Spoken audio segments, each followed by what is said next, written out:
सैला कौन गरीब गरीब गरीब गरीब को दया करिब नहले से मरिब। हौ दया कली। अच्छा हौ हौ केते बहकालणी तम कथा बुझुची रुह।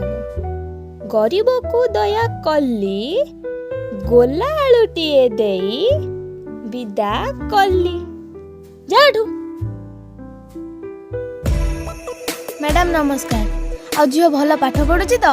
हाँ हाँ हाँ बहुत भल। तुम झील तो आलू नहीं तुमको आलू किणवा को पड़े। देखिए देखिए कौन लिखी से।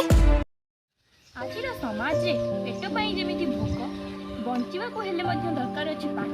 दयाकरी आज छात्र छात्री माने उचित शिक्षा ग्रहण करंतु एवं आज ए समाज को गोटे गोटे उदाहरण हे देखै दियंतु। यह एक हास्यात्मक कहानी। दयाकरी केही देहकु